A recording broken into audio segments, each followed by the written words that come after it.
Right guys, it is probably pretty obvious by the title and the thumbnail on this video or podcast episode that I'm going to be talking about swearing today. If you do not want to hear about swearing, please do not watch this video or listen to this podcast episode, okay? You have been warned. Enjoy. G'day guys, today I want to talk to you about this book, Holy Shit! A Brief History of Swearing. This was really interesting, as you can probably tell by the number of post-it notes that I have put throughout the book for sections I would probably like to refer to in the future on the podcast. So I was going to sort of sit down and try and nut out a bit more of a plan to talk about this book because there was so much in it worth talking about. But I thought if I do that, I'm going to forget. If I delay, I'll forget because I just finished this today. So I might just sit down and talk about it now. So I found this online whilst I was looking for some books about history of the Australian English, Australian English, but also English in general. And I was really curious to know more about swearing in English for obvious reasons, right? It's important. It's a part of the language. It's a part of every language. We do it pretty well in Australia, at least I think. My perspective is a little bit biased, but I wanted to know more about why we do it and how it's changed throughout history. So this book begins talking about what swearing was like in Roman times, right? So about 0 BC, around that period when Rome was an empire. And there were so many interesting facts, right? So it goes through, I'll give you the outline and then I'll tell you some interesting stories from this book. Let's see if we can prop it up a little bit higher here so that you can see it. The book starts in Rome and it talks about how swearing was seen and how people swore in Roman times. And you might be interested to know that obscene words like shit and fuck and cunt and everything like that, excrement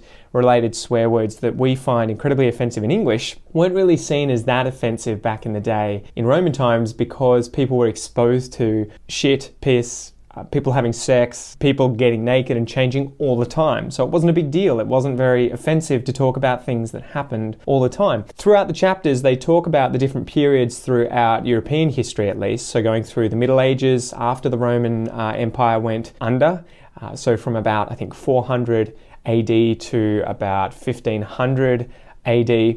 The Middle Ages, and in that time, this is when we had Christianity kind of going crazy, especially because no one had the capacity to sort of read or write. It was sort of controlled, religion was really controlled by the guys at the top who decided what you could or couldn't do. And so they got to interpret the books and understand everything, and also sort of control swearing as a sort of result of this, especially the swearing that was in the Bible. But at that time, because the place was so much more religious, and there was this conflict going on between Catholicism and Protestantism, later on in the Middle Ages, the real swearing was using the Lord's name in vain. So saying things like, oh my God, or actually the most common swear word back then was God's blood, I think, or God's bones. And the idea in the Middle Ages was that they thought there was swearing, there was giving oaths, and any time that you invoked the Lord's name, he would have to look on you, pay attention to you, and I guess bear witness to whatever promise or oath or swear you were making, right? So if you went to a marriage, you're getting married with someone, you swear to God that you're going to marry this person and God sees it and so has to pay attention to you. And it was a very sacred thing. So that was much more important at that time as well than swear words like piss and shit and cunt and dick and all of those horrible ones that we use in English today. Horrible, not so horrible. And it was more so again too because people saw each other going to the toilet. People saw each other having sex. People lived in a single roomed house together at all times. And so you wouldn't use swear words that were related to common things, right? It'd be like me telling you to get chewing gummed. You know, it's just so common that you wouldn't consider that rude. And so what happened was for the Middle Ages, it was all about using God's name because every time you used his name, especially when it wasn't giving an oath or swearing something legitimately, it was believed by the Catholics to be causing him harm, and that you would say be tearing flesh from Jesus's body, every time you used his name in vain. Okay, and this is where the sort of culture clash came, I think, because Protestantism moved away from that belief and Catholicism sort of kept going with it. And obviously in England, there was a lot of different sort of wars and controversy over those two religions controlling the country. So that happened throughout the Middle Ages. And then in the Renaissance Renaissance, from the 1600s onwards, it started moving towards rude words. So it started moving away from oaths as such being the rude words that you would use, and much more towards using different parts of the body. Okay, it started shifting that way.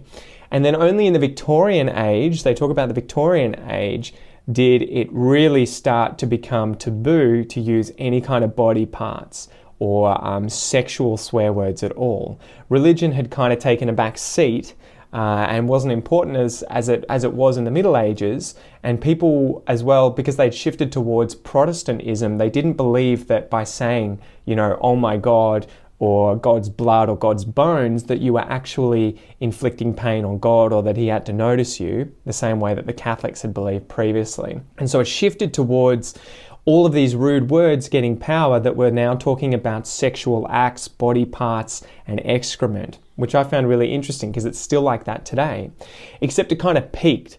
So they were talking about during the Victorian era, so this is 1800s to 1900s, this is when everyone in England, at least in the upper class, was trying to shift away from the bottom class and really be proper. And they were using euphemisms galore, right? So they were using heaps and heaps of long-winded, complicated, delicate ways of talking about things that today you would just say with a single word. For instance, leg. They wouldn't say the word leg, they would use the word limb. There were a few of those things. You would just never refer to certain body parts. You would have to use a different word or a different way of describing them. And yeah, so that was, women covered their wrists and their ankles and their necks and everything. It went nuts. And then they go into the 20th century, and after the wars happened, World War I and World War II, I think the basic thesis was that men going to these places, hanging out together, spending a lot of time together under these kinds of conditions, they started swearing a lot more, they started being a lot more informal, and then when they came back after the wars, they sort of dissolved that Victorian prudeness, right? And so it no longer had the same sting to kind of talk about things like your penis or ankles, legs, vaginas, whatever it was, okay? So it sort of shifted down. And then that got absolutely obliterated by the time the 1960s came through, and you had the hippie era, free love, people, again, going back to having sex with a lot of partners, being naked, having their, breasts out in the street. So again, now, because that was much more common, there wasn't the same sting from using those sorts of swear words. That period is where the racial terms started to come in, okay, in the 20th century. And they're the king, they're the ones reigning supreme today of the rudest words in English, the racial slurs. And I'll just say them because, it's obviously relevant, but things like nigger, things like abo, things like packy, chink, any of those really, really rude racial slurs are the ones that reign supreme today, and interestingly have only just started moving away from the literal meaning of those words, which is when they're going to start losing the strength. So for instance, she was saying the word nigger, if you say it with an ER in it, nigger, as an American accent, that is incredibly offensive to use that in American English, because it was what the white slave owners were using pejoratively to refer to African Americans. However, the African Americans took the strength of that word back by using the word nigger and putting an A on the end of it, and now it starts to refer to other people, right? Kind of like guys. So she was talking about some tweets where someone was talking about being stung by a wasp, and that nigger then just flew off. And someone else said their cat fell into the bath and the nigger got really wet. So the word now is starting to move away from its literal meaning, which had previously been used for African Americans, or say chink being used for Chinese people or Asian people. But yeah, it's a really good story. I found the book really interesting. There is a lot of vulgar language in there for obvious reasons. You can't really talk about swearing without swearing. But it was a really, really cool story, I thought, sort of understanding how rude words tend to be the thing in the culture that is the most taboo at the time. And I guess today it goes to show if racial words are the most taboo swear words, it's because being racist is the most taboo thing in society currently. Okay, makes sense. And it's going to be interesting to see where that goes in the future. She made some comments about the word nigger, which is arguably the strongest word in English today, or close to Paki. I think the British one, that they use that for Indians or Pakistanis. And again, guys, I'm not suggesting you go out and use these. But the author suggested that these words might end up being as versatile as words like fuck or damn or shit in the future if society moves on and something else takes the place of taboo words. But yeah, so there were some really interesting stories in the book that I wanted to kind of get to. In Roman times, and this kind of blew my mind, the Romans had a completely different attitude towards sex and sexuality. It was a lot less to do with heterosexuality and homosexuality and much more to do with dominance and, I guess, subservience, right? So there would be the person who fucks, and there's the person who gets fucked, right? So there's the person who penetrates, and there's the person who gets penetrated. And in Roman times, it was a lot less taboo to be penetrating a man, say, than it is today, right? So you could have sex with a man, you could have sex with a woman, you could have sex with whatever, effectively.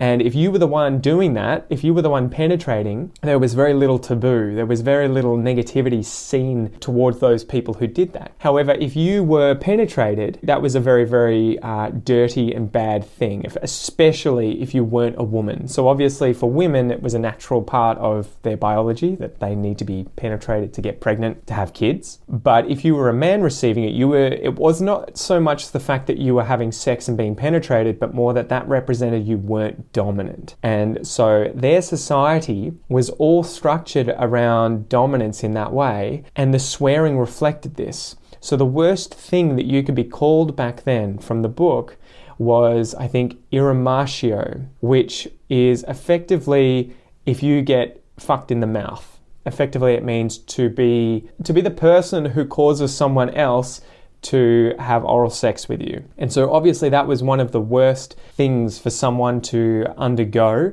voluntarily or not. And so that was the worst word to be called. If someone called you that and suggested that you like to suck dicks, that was much, much, much, much, much more strong than any kind of swear word related to God or using the word fuck, because again, sex was a common thing. It was seen in public. People pooed and pissed in public. So I found that mind-blowing. You know, I had no idea about that aspect of culture back then being so much more centered around dominance, and that being ultimately the most important thing, as opposed to who you have sex with and, yeah, which one of you is on top.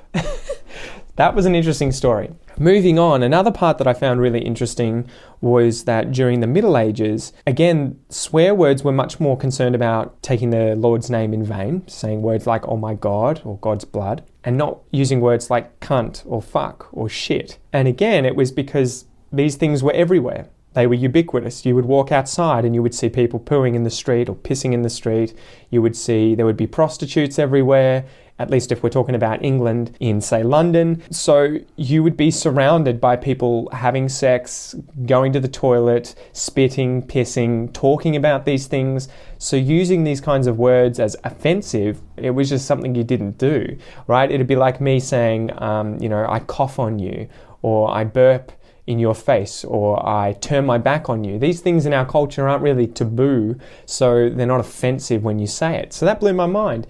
And then those words started becoming more and more offensive as we started desiring to make those things more and more private. So as Europeans went through, I can't remember the phrase they used, but as they effectively started having houses with more rooms, all of a sudden they had more privacy. And this was happening in the Renaissance. So I think at about 1500s, 1600s.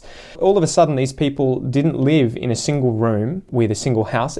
I remember what it is. It's when they created chimneys. So instead of just having a fire in the center of the house, people could now have an isolated fire in different rooms, and the smoke would go up through the chimney as opposed to through the middle of the house and then out of the roof.